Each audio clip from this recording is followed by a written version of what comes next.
Marilah kita siapkan hati kita memulai ibadah pada pagi hari ini. Kita bersyukur masih diberikan kesempatan oleh Tuhan untuk beribadah di rumah Tuhan. Mari kita tundukkan kepala masuk di dalam Tuhan. Tuhan, terima kasih buat kesempatan kami boleh datang beribadah di rumah Tuhan. Tuhan, rindu untuk kami boleh datang kepadamu. Dan biarlah kami boleh datang menghadap Tuhan.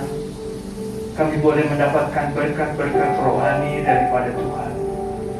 Kami percaya Tuhan rindu memberkati kami semua dengan segala kebaikan, dengan segala berkat secara rohani. Kami menyerahkan ibadah kami dari awal sampai pada akhirnya ke dalam tangan. Bahwa pertolongan kami datangnya daripada Tuhan Allah, pencipta langit dan bumi. Turunlah kiranya dalam ibadah kami pada pagi hari ini anugerah damai sejahtera dari Tuhan kita Yesus Kristus. Amin.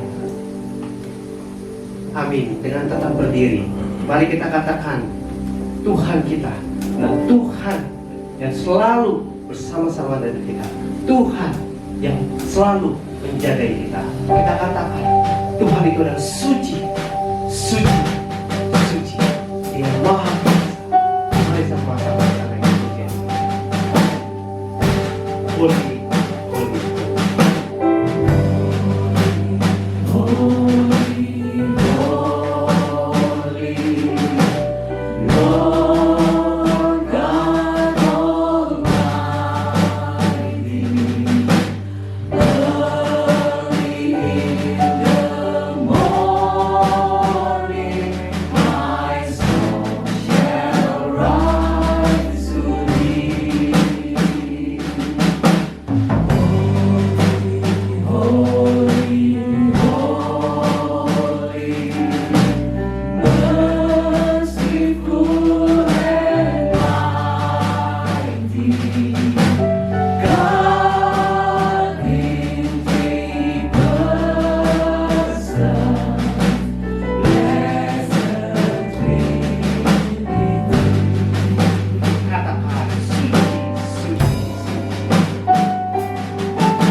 layak dipuji. Engkau adalah Allah yang suci. Engkau adalah Allah yang maha kuasa. Engkau yang mengendalikan hidup kami masing-masing. Terima kasih ya Tuhan. Di pagi hari ini kami diberikan kesempatan, diberikan hak istimewa sekali lagi untuk memuji-Mu, untuk berdoa di Tuhan, untuk mendengarkan firman Tuhan. Biarlah semua yang kami naikkan ini benar-benar berkenan di hati-Mu. Tuhan ampuni kami apabila ada yang tidak berkenan di hati Engkau ketika kami datang. Dosa kami ampuni ya Tuhan. Biarlah kami layak menaikkan pujian kami, menaikkan doa kami. Terima kasih Tuhan. Kami menyerahkan ibadah kami dari awal hingga akhir ke dalam tangan Tuhan saja. Demi nama Tuhan Yesus, kami bersyukur dan berdoa. Amin. Tetap berdiri. Kita katakan, kita percaya Tuhan yang menjadi kekuatan dan mazmur kita. Tuhanlah kekuatan.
Saya tidak tahu apa yang terjadi dengan Bapak Ibu dalam hidup Bapak Ibu.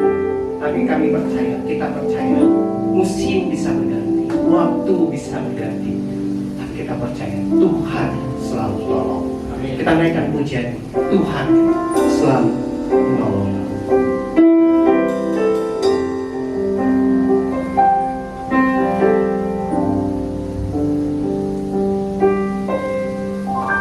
Musim akan selalu berganti. Kasih Tuhan, Kasih Tuhan tetap abadi.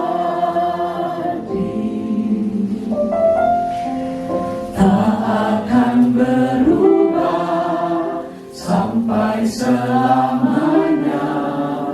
Ku tetap percaya, Yakin Tuhan memberkati. ku yakin Tuhan memberkati. Ku yakin Tuhan melindungi. Burung di udara Tuhan pelihara karena kasih-Nya. Dengan iman kita katakan, Tuhan selalu menolongku, selalu menjagaku. Sehelai di rambutku tak akan terjatuh tanpa seizinku. Tuhan selalu menolongku, selalu menjagaku.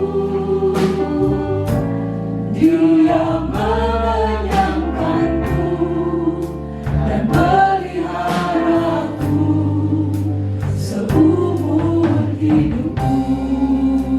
katakan sekali lagi, musim akan diganti, kasih Tuhan tetap abadi. Musim akan selalu berganti, kasih Tuhan tetap abadi, tak akan berubah sampai selamanya. Ku tetap percaya, ku yakin Tuhan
Terima kasih hari ini kami boleh berkumpul untuk beribadah di tempat ini.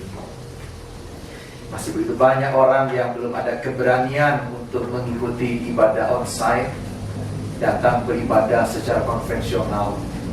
Tetapi Tuhan, dengan berkat-Mu kami menghantar seberapa yang ada di tempat ini. Tentu bukan dengan kesombongan, tetapi sebuah kerinduan untuk kami boleh dengan pertimbangan yang masak untuk menghadiri ibadah onsite seperti pada pagi hari ini. Mungkin beberapa rekan kami masih mengikuti secara live streaming. Tuhan, biarlah semua, baik yang beribadah di rumah, yang beribadah di tempat ini, tetapi kami percaya kami boleh menikmati kehadiran Tuhan, untuk kami boleh beribadah kepada Tuhan bersama dengan keluarga, bersama dengan saudara-saudara kami seiman. Maka Tuhan, kiranya Engkau memperkenankan setiap pujian yang kami sudah naikkan menjadi sebuah dupa yang harum di hadapan Tuhan. Dan kiranya pujian yang kami bawa naikkan juga menyegarkan roh jiwa kami di tengah kehidupan yang mungkin kadang penuh dengan tantangan dan persoalan. Dan saat ini Tuhan, kami menyediakan hati, membuka diri untuk kiranya Tuhan juga berkata-katalah kepada setiap kami. Kami sudah membawa pujian, doa kami sekarang Tuhan, waktunya lah Engkau berbicara kepada kami melalui firman-Mu. Kami berdoa memohon kiranya Roh Kudus Tuhan membantu kami untuk kami boleh memasuki kebenaran firman-Mu, merenungkannya, menghayati, bahkan kami boleh mengalaminya di dalam hidup kami setiap hari. Menyerahkan jam pemberitaan firman ini sepenuhnya di dalam tuntunan Tuhan saja. Di dalam satu nama yang berkuasa, satu nama yang berjasa, Tuhan kami Yesus Kristus, kami berdoa, kami mengucapkan syukur. Amin. Mari kita membuka Alkitab kita, saudara sekalian, dari Ibrani. Sesuai dengan yang sudah disampaikan, kita akan melihat dari kitab Ibrani, saudara sekalian, pasal yang ke-12, ayat yang pertama sampai ayat yang ketiga. Supaya ayat-ayat ini punya kesan yang mendalam, tidaklah salah kalau kita boleh membacanya bersama-sama. Ibrani pasal 12, perjanjian baru, ayat yang pertama sampai ayat yang ketiga. Mari kita baca bersama-sama. Judul perikopnya adalah nasihat supaya bertekun dalam iman. Ayatnya mari kita baca sama-sama. Karena kita mempunyai banyak saksi, bagaikan awan yang mengelilingi kita, marilah kita menanggalkan semua beban dan dosa yang begitu merintangi kita, dan berlomba dengan tekun dalam perlombaan yang diwajibkan bagi kita.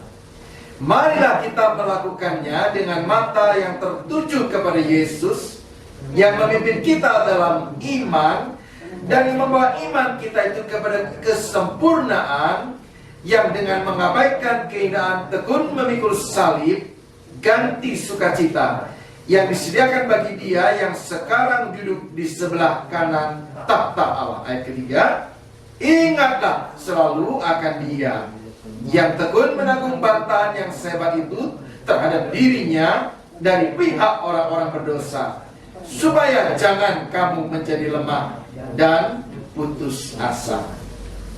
Sampai di sini pembacaan firman Tuhan, berbagai kita yang mendengar, memelihara, dan sungguh boleh menghayatinya dalam hidup kita setiap hari. Ya, saya terima kasih kepada Pendeta Timotius Sesedia untuk boleh saya diberi kesempatan bisa kembali sini.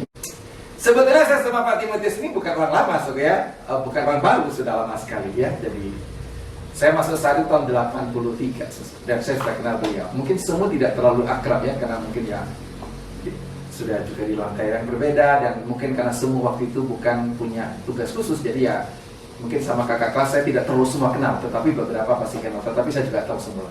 Artinya kenapa saya sangat ya tahu lebih kenal dengan Pak Timotius, karena beliau ini kan kakak kelas di satu lantai ya. Jadi beliau kamarnya, karena beliau orang khusus, jadi itu tempatnya juga khusus ya, di sebelah kiri. Nah, saya di sebelah kanan ya. Kalau di sebelah kanan itu barak, Nah, sebelah kiri itu kira-kira hotel bintang 3 dan Pak Timotius ini di hotel bintang 3 ya, karena memang beliau ada tugas khusus ya. Nah, jadi saya masuk saat saya tidak akan tidak kenal sama beliau karena beliau adalah kepala perpustakaan pada waktu itu.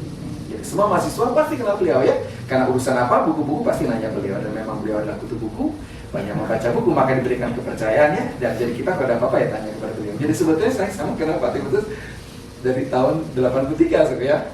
Tetapi saya menginjakkan kakinya ke gereja ini baru hari ini, 2013, 2016, 40 tahun ya. Karena dulu pernah ada persaudaraan alumni ya di sini. Maaf waktu itu saya tidak berhalangan. Ya karena saya tinggal di luar kota, memang kadang berhalangan untuk ikut persaudaraan alumni. Jadi dulu pernah ada persaudaraan alumni saat sejabar atas Bandung ada di sini. Jadi hari ini ya saya bisa sampai ke sini, saya bisa bersuka cita, berbahagia. Makasih banget Pak Punggung. Sebenarnya saya sama Pak Timotius itu beda selila ya, kenal sama beliau ya, saya tahu beliau dan saya kira beliau juga masih tahu saya lah, oh ini yang namanya Tony gitu ya. Nah, jadi hari ini saya bersuka cita bisa berkumpul beribadah bersama saudara sekalian. Ya, setidaknya sebagai pembuka saja bahwa saya sama Pendeta Timotius sudah mengenal beliau dengan baik. Ya, tema yang diminta yang disampaikan adalah tentang bertekun dalam iman. Dan ini judul perikopnya juga sama. Judul perikopnya adalah nasihat supaya bertekun di dalam iman. Dan gereja di tempat ini memberi tema yang sama, bertekun dalam iman. Maka tentu yang bisa mengawali perenungan kita hari ini adalah pertanyaannya seperti apa itu? Bagaimana orang yang dikategorikan sebagai orang yang bertekun dalam iman? Ya. Harusnya ada parameternya begitu. Sehingga seorang itu bisa dikatakan, orang ini bertekun dalam iman. Harus ada parameternya. Seharusnya bisa terukur. Oh, orang ini adalah orang yang bertekun dalam imannya. Seperti, ya setidaknya pembaca kita, kalau kita maju ke depan sedikit, Ibrani pasal 11 itu kan judulnya tentang saksi-saksi iman. Di sana dikatakan tentang saksi seiman, dan kenapa disebut saksi iman? Karena terukur. Dikatakan ada seorang namanya Habel. Ya.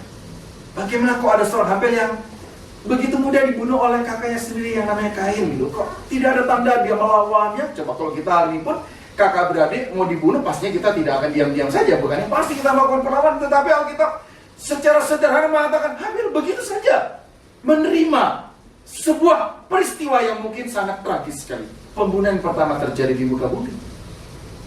Maka orang seperti inilah kemudian ada tolok ukurnya. Oh, ini Habel itu seperti itu. Demikian juga bisa tokoh berikutnya Henokh. Dikata bagaimana dia berjalan dan sesuatu Tuhan mengangkat dan kemudian tidak ada.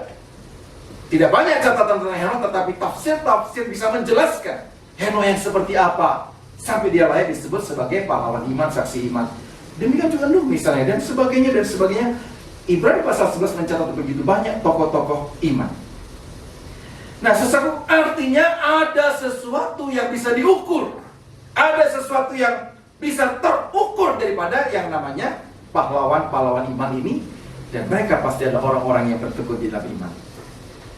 Kemarin saya punya teman, saya guru, hidupnya oke-oke saja, ya mungkin seperti bapak-bapak di sini. Dia merasa sehat, dia bekerja, dia makan, dia minum, pokoknya dia oke-oke saja.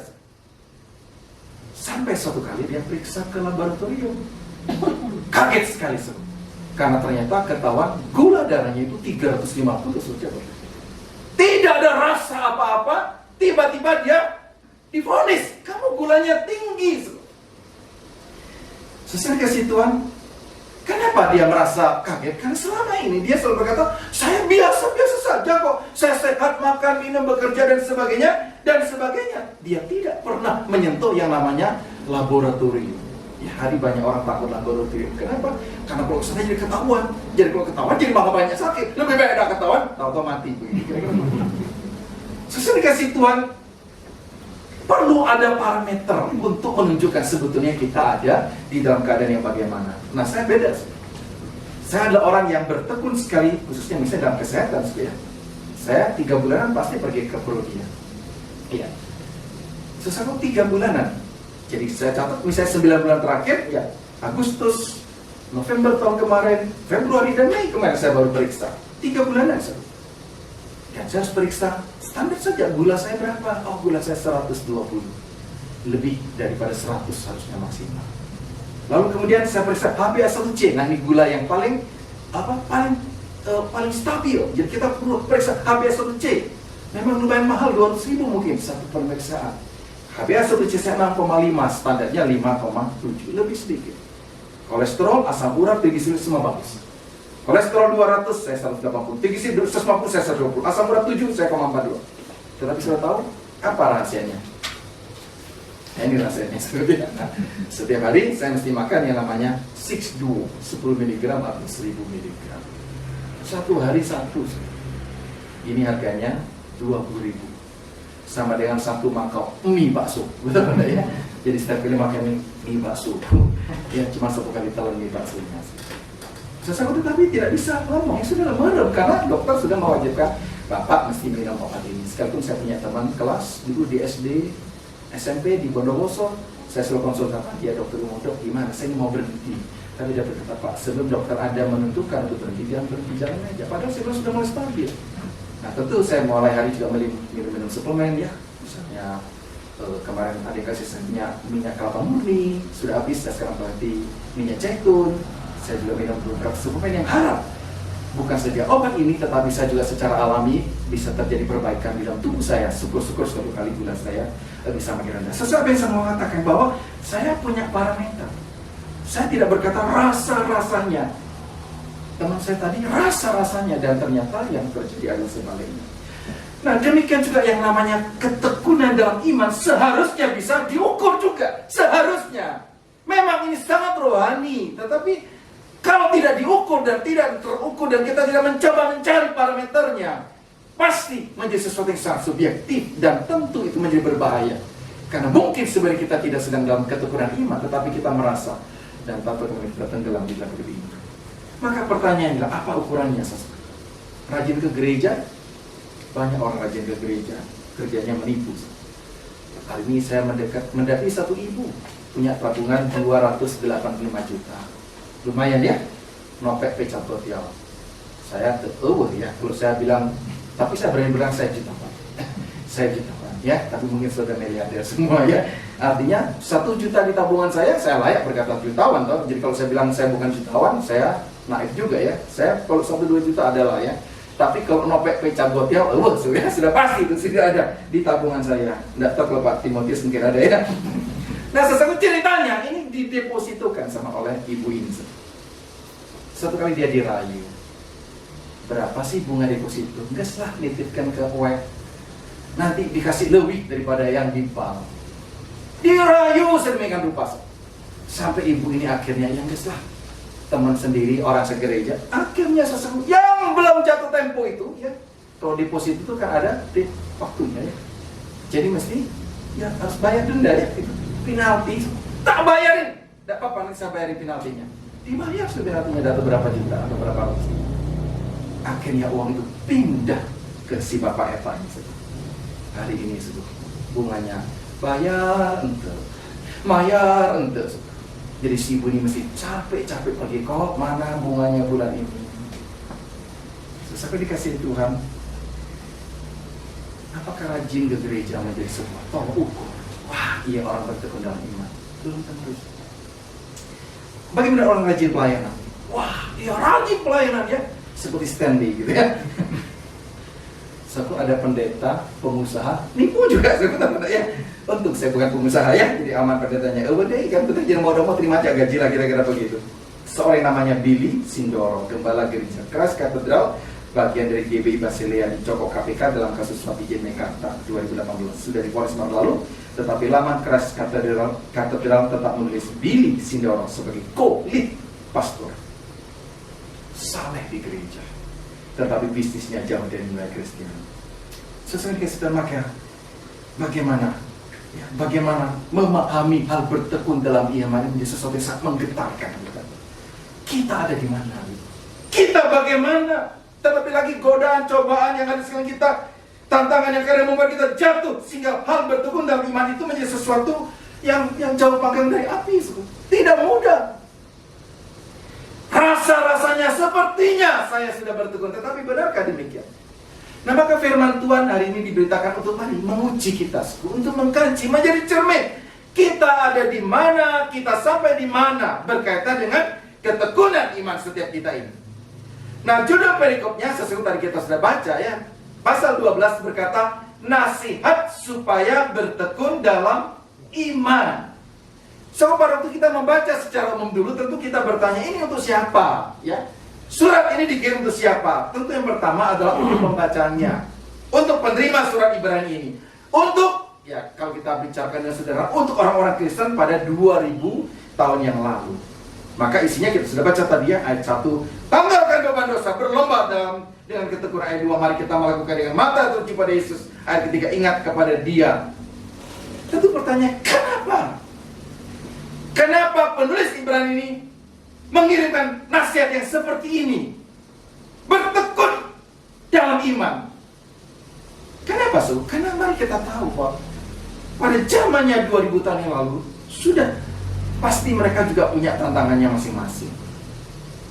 Jadi soal dikirim kepada orang pada 2000 tahun, karena orang 2000 tahun lalu juga pasti punya sama masalah seperti kita hari ini. Mungkin bentuknya berbeda, tetapi esensinya tetap sama. Ini yang pertama, ditujukan kepada orang Kristen 2000 tahun lalu. Tetapi kan surat ini ditinggalkan untuk kita. Alkitab 66 kitab ini kan ditinggalkan untuk kita, orang-orang Kristen pada masa sekarang ini apa? Jadi tentu ini juga berlaku untuk kita gitu. 2000 tahun kemudian yang juga bisa mengalami tantangan yang sama, yang bisa mengalami kesulitan yang sama. Maka sesuatu apa yang Alkitab mau katakan adalah, hari ini kiranya Roh Kudus mencerahkan setiap kita. Ayat pertama dikatakan dimulai dengan kalimat apa? Karena kita mempunyai banyak saksi. Perikop atau pasal 12 daripada kitab Ibrani dimulai dengan kata karena kita. Selalu kalau kita mempelajari Alkitab, ini adalah kalimat penekanan. Penekanan dari apa? Dari bahwa penulis ini ingin mengalihkan perhatian pembacanya daripada Ibrani pasal 11. Di dalam pasal 11 penulis Ibrani menceritakan tentang tokoh-tokoh iman, pahlawan-pahlawan iman. Lalu kemudian muncul kalimat karena kita. Artinya apa? Penulis ingin sekarang mengalihkan perhatian dari pahlawan iman dalam pasal 11 tadi kepada orang-orang percaya perjanjian baru. Kita dalam tanda kutip. Kita siapa? Kita orang-orang Kristen 2000 tahun yang lalu yang menerima surat ini. Dan tentu seperti saya katakan tadi, Alkitab ditinggalkan untuk kita, berarti juga kepada kita hari ini, di sini, sekarang ini. Jadi artinya apa, saudara? Ada hubungan yang erat. Pembacaan kita memberitahu ada hubungan yang erat antara pahlawan iman perjanjian lama dan kita dalam tanda kutip orang-orang Kristen 2000 tahun yang lalu dan kita hari ini. Ada sebuah relasi yang panjang, ada benang merah yang tidak pernah terputus antara tokoh perjanjian lama yang dikatakan oleh penulis kitab ini kepada orang Kristen 2000 tahun yang lalu, demikian juga kepada kita zaman ini. Apa sesungguhnya? Bahwa benang merahnya adalah pahlawan-pahlawan iman di dalam Ibrani pasal 11 tadi menjadi saksi. Mereka menjadi saksi yang akan menyaksikan ketekunan iman kita orang Kristen 2000 tahun yang lalu dan kita hari ini di sini sekarang ini. Mari kita coba membayangkan siapakah kita sampai kita tuh boleh disejajarkan dengan saksi-saksi iman dalam perjanjian lama seperti saya katakan tadi, Abel, Henokh, Nuh, Abraham, dengan segala tolok ukur, dengan segala nilai yang mereka miliki. Siapakah kita ditarik dalam satu benang merah yang panjang itu? Karena kita masa kita bukan siapa-siapa, kita bukan apa-apa, tetapi kita disejajarkan daripada Ibrani pasal 11, membaca Ibrani pertama pasal 11, dan membaca sekarang daripada kitab Ibrani pasal 11-12 ini. Jadi apa sesungguhnya? Penulis Ibrani ingin membawa kita beralih fokus, bukan lagi kepada tokoh-tokoh iman, pahlawan-pahlawan iman yang perjanjian lama, tetapi bagaimana kemudian benang merah ini diteruskan kepada orang-orang Kristen, kita dalam tanda kutip, orang-orang Kristen 2000 tahun yang lalu, dan kita hari ini, orang-orang Kristen sekarang pada masa sekarang ini. Sesuai dikasih tahu apa kita? Ada satu benang merah, ada sebuah hubungan yang erat yang terus berlangsung dan terus berjalan. Perhatikan kata berikutnya, dikatakan apa? Berlomba. Orang-orang itu bagaimana dikatakan berlomba? Sebuah kata berlomba sangat umum, tetapi kalau kita baca tafsir, ternyata lomba ini lebih tepat diterjemahkan dengan lari, estafet. Jadi sesungguhnya kita melihat kita hubungan yang erat itu di dalam relasi yang seperti apa, yang bagaimana? Di dalam sebuah lari estafet. Saudaraku, jadi bahwa saksi-saksi iman dalam perjanjian lama itu, Henokh, Nuh, Abraham sudah lari dan menyelesaikan, diteruskan oleh kita pembaca kitab ini, orang-orang 2000 tahun yang lalu, sama mereka sudah berlari dan menyelesaikan. Dan sekarang tongkat itu ada di mana? Tongkat estafet itu diteruskan oleh kita. Sekarang ada di kita. Dan kita sebenarnya sekarang sedang juga berlari di dalam ketekunan iman, di dalam estafet itu sendiri. Jadi saudaraku, hal bertekun dalam iman adalah apa? Adalah sebuah perjalanan hidup yang digambarkan sebagai lari estafet. Jadi kalau begitu apa parameternya? Sampai akhir. Parameternya akan dihitung sampai kapan? Sampai akhir. Sampai well done, sudah selesai dilakukan dengan baik. Itu waktunya, itu tolak ukurnya. Sesuai dikasih Tuhan. Dan bukankah ini nyata di dalam perkataan Yesus tentang talenta kepada hamba-hambanya yang setia, ya? Tuhan pernah ada seorang Tuhan menyerahkan 5 talenta, 2 talenta, dan yang 1 talenta. Kita tidak bicara 1 talenta. Itu pasti orang yang tidak bertanggung jawab. Tetapi kepada orang yang dititipkan 2 talenta dan 5 talenta, Matius 25:21, Yesus berkata, baik sekali perbuatanmu itu, hai hambaku yang baik dan setia. Engkau telah setia dalam perkara kecil, aku akan memberikan kepadamu tanggung jawab dalam perkara besar. Masuklah dan turunlah dalam kebahagiaan Tuhanmu. Sesuai dikasih Tuhan memberitahu kepada kita, perjalanan lari estafet ini bukan 1-2 tahun, bukan 10-20 tahun, tetapi sampai akhir. Dan Alkitab banyak bicara tentang ayat-ayat seperti ini. Matius 24 ayat 13, bertahan sampai kesudahan selamat. 2 Timotius 4:7-8, aku telah mencapai garis akhir, aku telah memelihara iman. Ibrani 3:14, teguh berpegang sampai akhir. Masih banyak ayat mencatat tentang pentingnya sampai akhir, bertekun sampai akhir. Masalahnya adalah pada soal bagaimana sampai akhir itu sendiri. Nah, bukankah ini yang seringkali menjadi perdebatan teologis sampai hari ini, saudara? Membelah gereja dengan berbagai teologi-teologi. Ya, maka ada guyonan Kristus mempersatukan, teologi memecah belah gereja. Ya, apa yang namanya disebut sebagai doktrin Calvinis dan Arminian. Orang-orang yang berpegang kepada doktrin Calvinis satu kali selamat, selama-lamanya terpelihara sampai akhir hayat. Akhirnya hidupnya sempurna, ceroboh. Gereja-gereja tradisional hari ini membenarkan kebiasaan, bukan membiasakan yang benar. Betul? Pak, tolong jangan diganggu-ganggu. Ini mah kebiasaan. Jadi karena kebiasaan jadi benar. Kan harusnya dibalik, ya. Kebiasaan dibenarkan, bukan membenarkan kebiasaan. Karena ini, karena ada satu keyakinan, kita sudah pasti dapat tiket masuk surga. Betul? Sementara ada pemahaman daripada teologi yang lain, Arminian, yang mengatakan bisa hilang penuh dengan khawatir. Tetapi orang seperti menjadi orang yang waspada. Sesuatu maka menuju sampai perjalanan di dalam estafet itu sampai akhir, kita ada dalam keadaan iman yang seperti apa?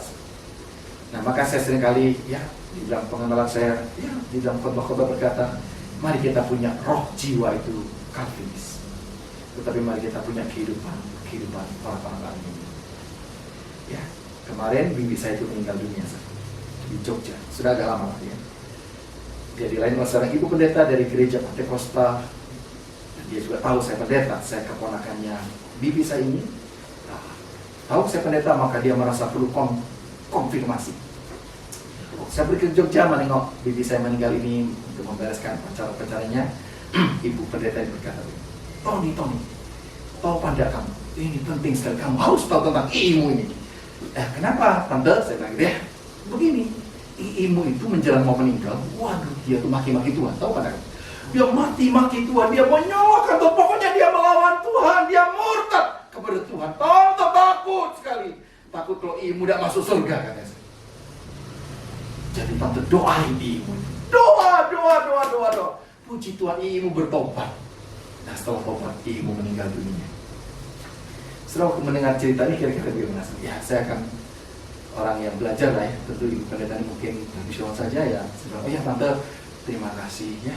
Tante sudah bimbing untuk dipisah ini tante saya. Tetapi pemahaman teologi ini benar apa tidak? Jadi seorang namanya Tony, karena percatuan ditulis di dalam buku kehidupan. Tony masuk surga. Suatu kali tinggalkan Tuhan, suatu kali melawan, berdosa, coret pakai tipek, coret nama Tony Ewer ya di buku kehidupan. Nanti tobat nanti, tulis lagi Tony. Ya kalau kita coba pahami ini dengan secara apakah demikian buku kehidupan yang mencatat tentang nama setiap orang yang percaya?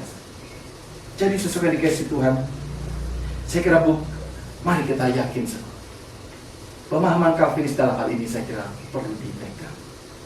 Kalau kita bertekun dan kita percaya, pasti Tuhan akan pelihara sampai akhir hayat kita.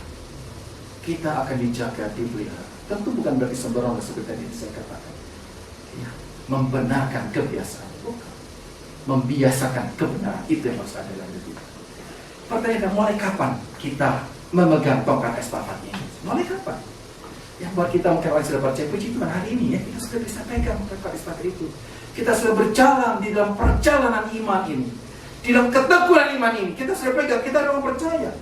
Tetapi jangan lupa bahwa ada realita orang-orang yang akan belakangan. Mereka yang sampai hari ini belum beriman. Tetapi ingat bahwa kita dan mereka sama-sama akan dapat dalam tanda kutip 1 dinar saja.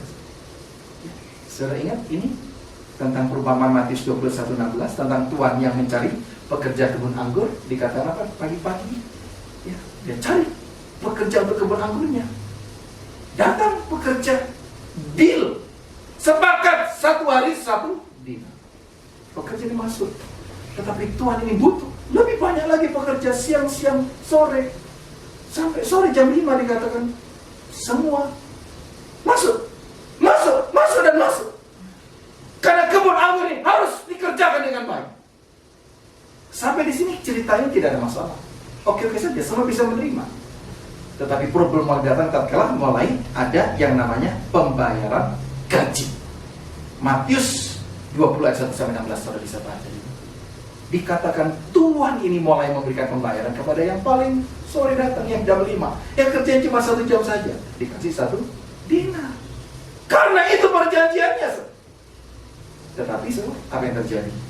Dikatakan kemudian yang berikutnya dari pagi, wah, abdi pasti lebih dari 1 dinar. Kan ya, sejam 1 dinar, abdi 8 jam, 8 dinar harusnya. Tapi dia kaget karena ternyata Tuhan itu tetap kasih 1 dinar. Maka kita mencatat, mengomelah, komplain pegawai yang kerja dari pagi. Saya capek-capek kerja 1 dinar. Itu yang cuma 1 jam juga 1 dinar. Tetapi jangan lupa ingat, ini perjanjian. Memang dirinya 1 dinar. Sesuatu. Artinya ada ukuran manusiawi yang kelihatannya oke, tetapi ternyata tidak klop dengan ukuran Tuhan, ukuran surgawi. Alkitab tidak mengajarkan yang irasional. Alkitab mengajarkan yang supra-rasional. Sampai akhir Tuhan adalah Tuhan yang adil. Dan mungkin saja ada orang pada detik terakhir dia boleh mengalami ketekunan iman ini semua. Dalam beberapa waktu terakhir saya melihat 2 orang seperti itu. Satu, seorang anak muda ya, dia kerja sama perusahaan China yang ada di Bandung mungkin atau pada Rone. Banyak proyek China ya, saya tidak tahu, yang membutuhkan suplai sayur dan sebagainya. Nah, orang ini bisa bahasa Tionghoa, anak muda, mungkin umurnya 25-30 tahun. Jadi dia menjadi rekanan daripada orang-orang Cungpo. Nah, karena pekerjaannya berat dan mungkin saja orang-orang Cungpo, kita tahu ya, mereka mungkin tanda kutip belum beragama, tidak beragama, jadi ya mabok-mabok dan sebagainya, sampai akhirnya orang ini kurang tidur dan sebagainya, drop, akhirnya organ tubuhnya banyak rusak dan dia opname di Tasikmalaya. Lalu ibunya minta saya bantu panggil tuntut.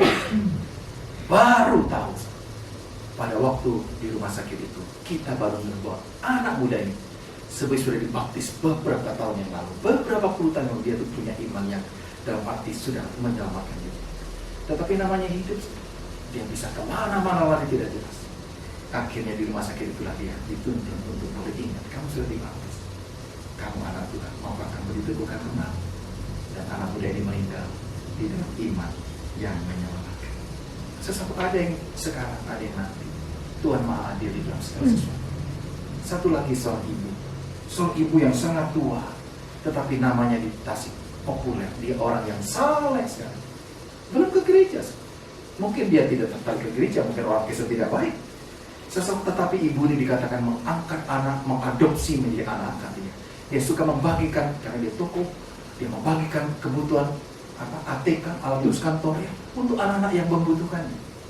Nah, ibu ini pada waktu sakit itu, keluarganya mengundang saya untuk mendoakan. Sesuai kasih Tuhan, ibu ini sudah punya iman di dalam kehidupan, tetapi iman di dalam keselamatan itu sendiri datang belakangan. Seperti Cornelius. Cornelius kisah pasal 10, orang yang saleh, takut akan Allah, memberi sedekah, tetapi dia belum dibaptis. Perbuatan Cornelius mendahului, baru setelah itu dia dibaptis roh, dan dia dibaptis oleh air. Dan Petrus berkata, kami saksi daripada peristiwa. Susah dikasih Tuhan. Jadi ada orang yang bisa lebih awal mencari ketekunan dalam iman, bersyukur. Kalau kita lebih awal, berarti kita lebih banyak bisa berbuat sesuatu. Jangan iri dengan orang pada detik terakhir, tetapi jangan lupa bahwa kemurahan Tuhan bisa juga datang kepada mereka-mereka. Maka pertanyaannya adalah, lalu bagaimana kita menjalani perjalanan ketekunan iman itu? Ayat 2 dikatakan apa? Marilah kita melakukannya dengan mata yang tertuju kepada Yesus. Mari kita terus punya mata yang tertuju kepada Yesus. Dikatakan apa sesuatu? Yang dengan mengabaikan kehinaan, tekun memikul salib, ganti sukacita yang disediakan bagi dia yang sekarang duduk di sebelah kanan tahta Allah. Sesuai dikasih Tuhan, ada yang namanya penderitaan, ada yang namanya salib. Tetapi bagaimana kita tetap berjalan dan kita terus matanya tertuju kepada Tuhan. Ya, seperti lagu yang mengatakan apa? Mataku tertuju padamu, segenap hidupku kuserahkan padamu, bimbing aku masuk rencanamu untuk membesarkan kerajaanmu. Ku mau mengikuti kehendakmu ya Bapa, ku mau selalu menyenangkan hatimu. Seorang yang matanya tertuju padamu, seharusnya dia bisa berjalan di langkah. Saya mau dengarkan saudara sebuah ungkapan hati seorang yang sudah umur 77 tahun.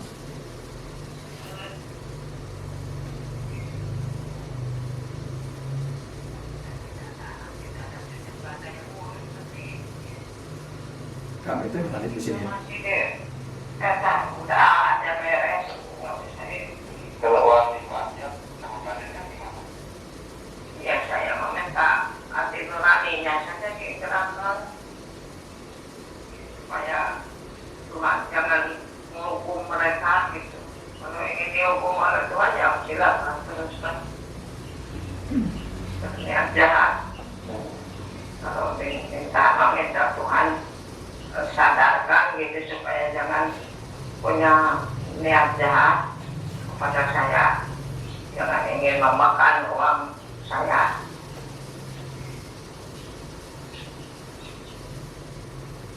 Saku ini seorang ibu yang umurnya 77, tahun ini 78.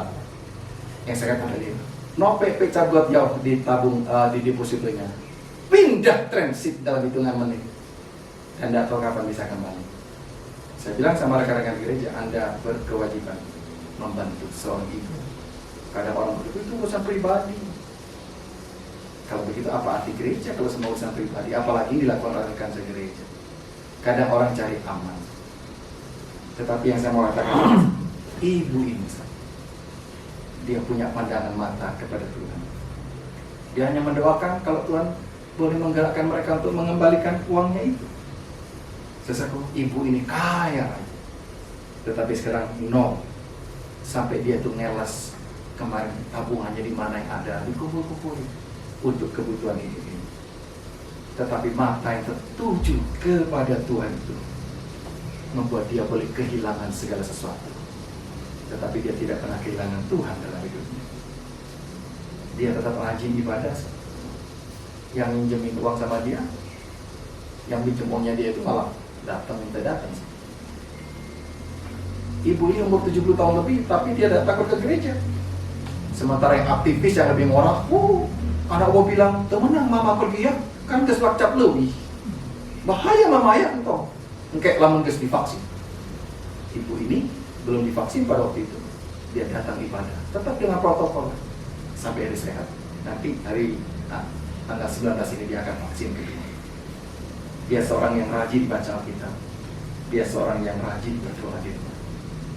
Sesuai dikasih Tuhan, ternyata ketekunan dan iman itu bisa diukur melalui kehidupan seorang yang sampai. Seorang yang bisa berkata seperti ini, dia tidak pernah tinggalkan Tuhan. Lalu apalagi surat yang ketiga? Bukan saja memandang Tuhan, tetapi ayat yang ketiga dikatakan, ingatlah akan Dia.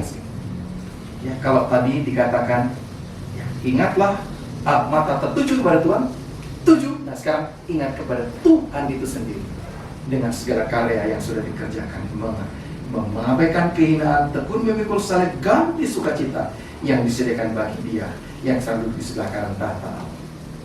Sesuai dengan si Tuhan, ya ingat akan nama Tuhan. Ya, ingat lagu di PPK ada ya, di Kirim Jemaat. Ingat akan nama Yesus, kau yang susah dan sedih. Nama itu menghiburmu kemana saja kau pergi. Indahlah namanya, pengharapan dunia. Indahlah namanya, suka surga yang bakal. Ke situ, ya, ke air terjun, ya, ke kebun teh, ke kebun apa ya. Ibu ini hampir setiap minggu jalan-jalan menikmati apa yang Tuhan titipkan buat dia. Sudah sangat dikasih Tuhan. Maka hari ini kita ada di mana? Seseku bertekun dalam iman itu pasti terukur dan bisa terukur. Mari kita secara objektif, bukan pura-pura, bukan sepertinya, bukan subjektif. Tidak terang firman Tuhan. Apakah kita berani berkata bahwa aku sudah ada dalam ketekunan di dalam iman itu? Seperti lagu yang terakhir yang saya mau coba sharekan itu tentang sekalipun badai topan datang menyerang, ku tak gentar sebab kau besertaku. Sekalipun badai topan datang menerpa, ku tak gentar sebab kau di sisiku. Aku percaya berkat-Mu atasku melimpah, kebajikan, kemurahan selalu mengikutiku. Ku puji, ku sembah Kau Tuhan. Ya lagunya Pak Niko sudah lama sekali, tapi saya kira bahwa sekali kalau kita punya iman yang sampai sekali dan kita terus memandang kepada Tuhan, kita terus berseru kepada Tuhan, saya kira kita mungkin layak berkata, Tuhan, sekiranya aku boleh ada dalam ketekunan, demi ketekunan dalam iman sampai akhir hayat kita. Amin. Mari kita berdoa sesuai. Kalau boleh minta semuanya, bolehlah berikan doa untuk kita semua. Tuhan, kami bersyukur kepadamu ya Tuhan. Kalau pada hari Sabat ini kami boleh bersama-sama datang beribadah kepada Tuhan. Satu anugerah dan kemurahan yang Tuhan berikan buat kami. Dan pada pagi hari ini melalui hamba-Mu Pendeta Tony yang mengingatkan kami supaya kami bertekun di dalam iman kepada Engkau. Mata kami tertuju kepada Engkau ya Tuhan. Dan kehidupan kami selama kami ada di dalam dunia ini sungguh-sungguh boleh mencerminkan bahwa kami adalah anak-anak Tuhan yang boleh mempermuliakan Tuhan sampai pada akhirnya kami berjumpa dengan Engkau kembali.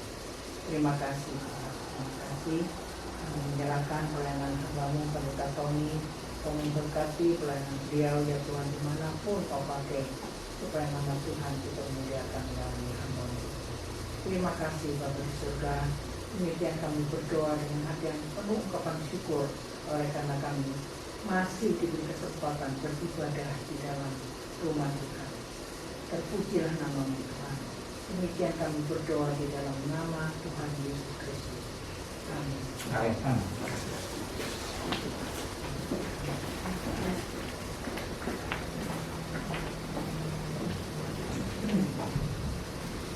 Shalom Bapak Ibu Saudara yang terkasih dalam Kristus Yesus. Perhatian untuk Bapak ngomong. Pertama-tama kami atas nama Menara dan Jemaat mengucapkan terima kasih atas pelayanan Bapak Pendeta Tony Sudono. Kiranya Tuhan berkati pelayanan Bapak. Selanjutnya juga kami mengucapkan terima kasih kepada worship leader, sinar, dan pemain musik untuk pelayanannya. Terima kasih. Kebaktian minggu depan tanggal 23 Mei 2021 seperti biasa dimulai jam 9 pagi dan akan dilayani oleh gembala kita Pendeta Timotius Setiawan. Dan kebaktian minggu depan akan disertai dengan perjamuan kudus. Mohon jemaat mempersiapkan diri. Terima kasih. Ada masukan pada kami mengenai makanan snack. Biasanya setelah kebaktian kita ada fellowship, makan sedikit. Tapi ada masukan bahwa jangan dilakukan lagi karena katanya untuk protokol kesehatan, karena biasanya kalau kita buka masker, makan, ngobrol. Jadi kami mohon maaf. Selanjutnya tidak menyediakan snack. Akhir saja. Saya rasa cukup sekian pengumuman. Terima kasih untuk persembahan. Kami mohon Ibu Amin dan Ibu Syauli menjadi kolektan hari ini. Terima kasih.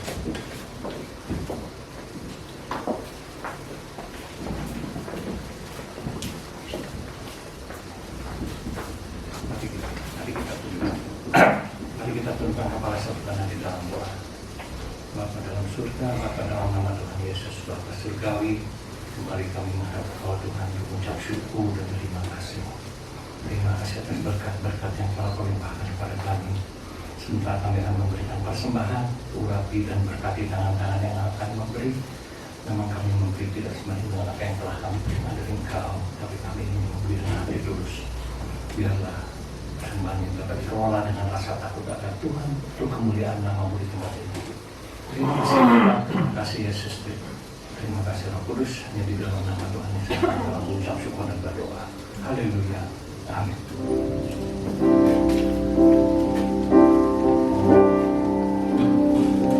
Ku percaya Kau Tuhan yang tak pernah gagal, menjadikanku lebih dari pemenang.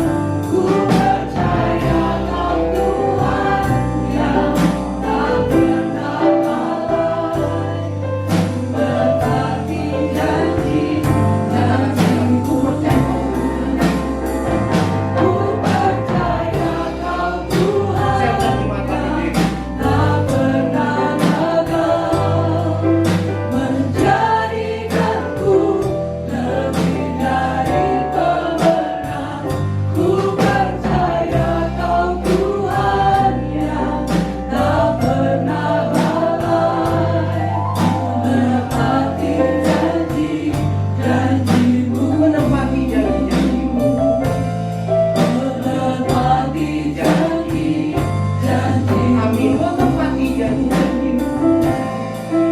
Menepati janji-janji-Mu.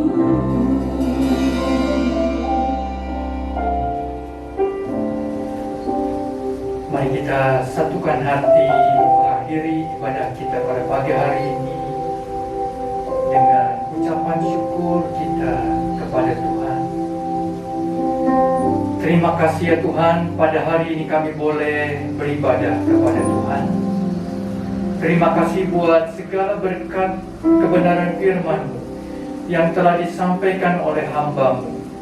Tuhan meteraikan di dalam hati dan kehidupan kami, untuk kami tetap bertekun di dalam iman.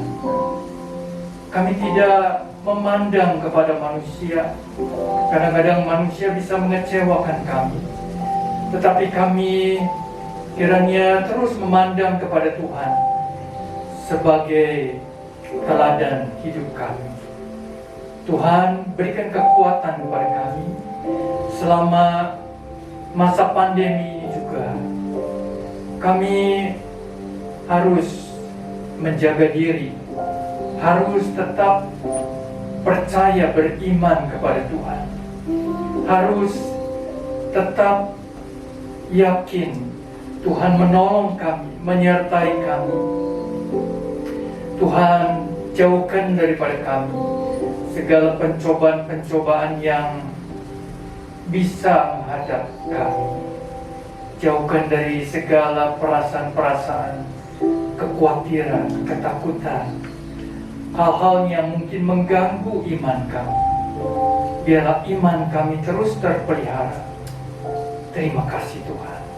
Berkati setiap kami dan kehidupan kami pribadi lepas pribadi. Kami juga membawa persembahan kami kepadamu. Kami memberi dengan segala ketulusan dan sukacita. Berkati persembahan ini boleh dipakai bagi pekerjaan Tuhan.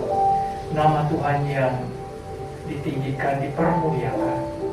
Berkati kehidupan kami, usaha kami, pekerjaan kami, dan kebutuhan rumah tangga kami. Tuhan tolong supaya kami boleh terus dipelihara oleh Tuhan dengan kasih setia Tuhan, dengan kebaikan Tuhan, dan supaya kami juga boleh dengan bijaksana mengatur kehidupan kami. Terima kasih Tuhan. Kami teringat bagi saudara-saudara kami yang belum bisa hadir dan mereka bisa beribadah secara online. Tuhan juga memberkati mereka di tempat mereka masing-masing. Kami menyerahkan Tuhan pada minggu depan kami akan mengikuti perjamuan yang kudus. Tuhan persiapkan hati kami boleh bersama mengikuti perjamuan yang kudus dengan mengingat, mengenang pengorbanan Tuhan Yesus di atas kayu salib. Tuhan menjaga melindungi kami sepanjang minggu ini di dalam aktivitas kami, di dalam kami boleh menjaga diri, menjaga kesehatan, dan juga menjaga iman kami. Terima kasih Tuhan. Sekali lagi kami berdoa bagi hamba-Mu Pendeta Tony yang sudah melayani firman. Tuhan memberkati dalam kehidupannya, dalam pelayanannya. Tuhan memberikan yang terbaik kepada hamba-Mu, penyertaan dan berkat-berkat Tuhan menyertai hamba-Mu. Terima kasih Tuhan. Saudaraku yang kekasih, pulanglah dengan membawa berkat Tuhan. Kiranya kasih sayang dari Allah Bapa di surga, anugerah keselamatan dari Tuhan Yesus Kristus, dan pertolongan daripada Allah Roh Kudus menyertai saudara-saudara sekalian mulai saat ini sampai Maranatha. Tuhan Yesus datang kembali. Amin.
Kita selesai.